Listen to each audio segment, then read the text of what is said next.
Okay. Hello and welcome to another episode of QuickIP. Today we're talking about copyright in the digital environment. We started somewhere here talking about subsistence of copyright, authorship, ownership, transfer and acquisition of copyright, infringement, remedies and defenses, and talked about limitations and exceptions. And now we want to focus on these aspects of copyright, some of these aspects of copyright, but its application in the digital environment.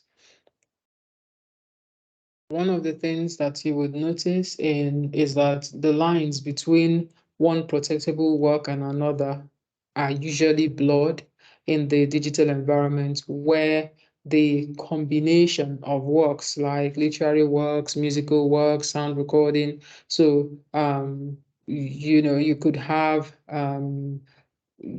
music or lyrics of a piece of music or a book, and then there are all these pictures, and then it's turned into aspects of it from lyrics for a musical work, for example. If you follow Beyonce's work, you would remember that there was one of her songs in which she sampled a written poem or work by Chimamanda Adichie, "We Should All Be Feminists."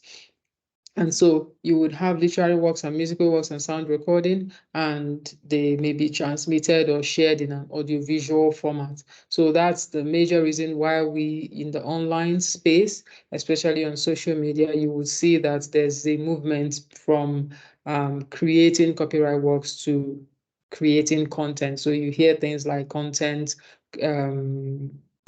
creators and content producers, content makers, and things like that.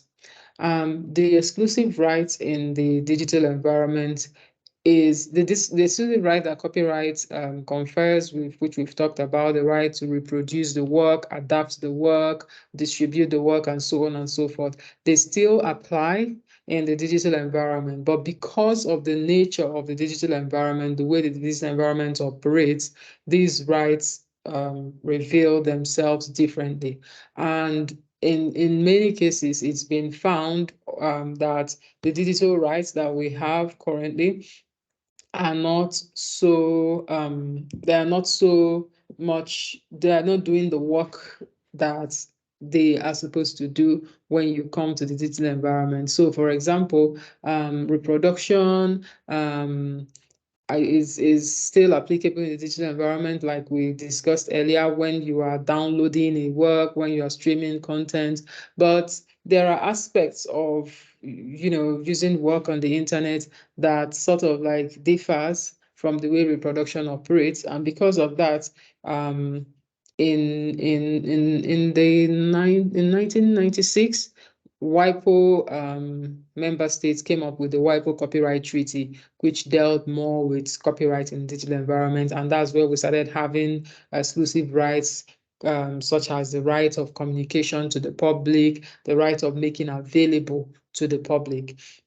And so if you look at the WIPO Copyright Treaty, you would see that there is, an arrangement where it is realized that there needs to be an exclusive right for the author and copyright owners to be able to authorize communication to the public of their work by wire or wireless means, including the making available to the public of their work in such a way that members of the public may access these works from a place and time chosen by them. So when you are operating in the internet, someone can be looking at the same content in South Africa. Another person might be looking at the same content at a different time or at the same time in China or in America or in Nigeria or wherever. So that right was created to take cognizance of what happens in the digital environment.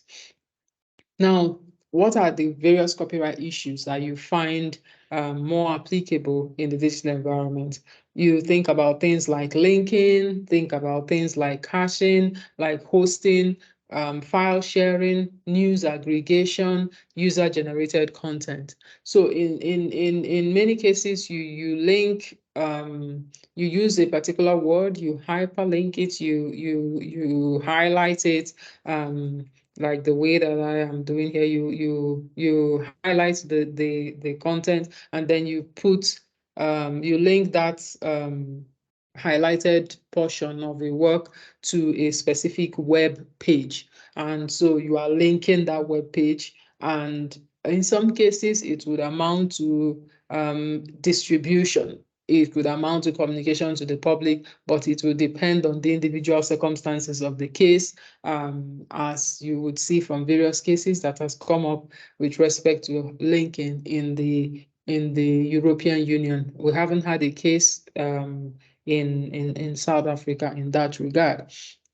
Think about things like um, hosting, where on YouTube, for example, YouTube is serves as a hosting platform. It's sort of like houses uploaded content for people to be able to upload content without looking for paying for desk space or desktop space or hard drive space or cloud space. YouTube serves as a hosting platform where people can upload content and they will go and come back and find the content there. Think about news aggregation. News aggregation works, as the name implies, works with news. So here you have a situation where instead of having people visit many separate websites to find out if content on the site has been uploaded, has been updated, that can take a long time. So you have aggregation technology that helps to consolidate many websites into one page that can show only the new and updated information for many sites. So that reduces the time and effort that you need to regularly check for updates for across various websites. So it's used for news, where, for example, you push out the headlines, and as the headlines are updated, the aggregator technology updates the links to those headlines. So you can easily just click on the headline and it then takes you to the news, or you can at least make that choice. And then you have user-generated content that could, in some cases, be leveraging on the exclusive rights that copyright grants, and in some cases they could create possibly a copyright protectable work. Think about a situation where you have various user comments, for example, on a particular content, or various user reviews. There are people who publish reviews in a book or in a journal, but here it is sitting as a user review on a website and all that. And there are copyright issues arising from that, which we will not get into because it's outside the scope of QuickIP, and we'll talk about it more in class. So what are some of the protection mechanisms within copyright law that you have? You would have things like digital rights management. You would have things like anti-circumvention provisions, things like notice and takedown procedures, alongside the safe harbor regime.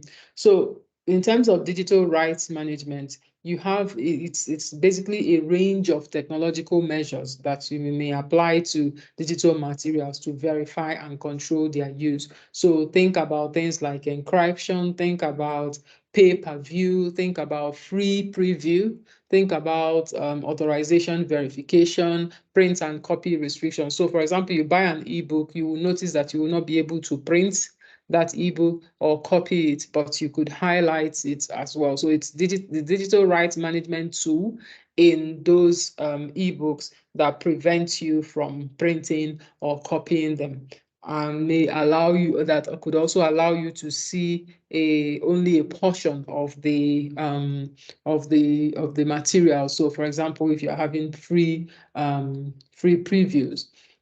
So now, when you have digital rights management tools, there's something that then happens again with technology and the advancements in the digital environment. You will find that some people try to create, not try to create, actually create tools that could circumvent the technological protection measures that have been put to safeguard the copyright interests of the copyright owner. And in many jurisdictions, you will find provisions in the copyright law or relevant laws that make it an offense to circumvent technological management tools. In South Africa, it's currently not in the copyright statutes, but the Copyright Amendment Bill makes provisions for anti-circumvention. And then you have all these websites, all these, not website platforms that host content or that link content or that aggregate or provide all these tools that make the internet work. And what happens is that you find that sometimes, because it's just a hosting platform, anyone can upload infringing content on those platforms. And so the powers that be, quote unquote, came up with a system where these hosting platforms do not incur copyright infringement liability if they take down infringing content when they receive notice from people to do so, from the relevant people to do so. And that's what we refer to as safe harbor regime. So they have that safety, they have that safe harbor regime, they have that exemption from possible copyright infringement liability once they have a system in place for people to notify them when there's infringing content on their website and for them to take down that content the minute that they find out that that is so. We'll stop here and we'll have more details in class, but this is just to give you an idea of some of the things that come up when we talk about copyright in the digital environment. So, and that will be all, like I said, and see you in class.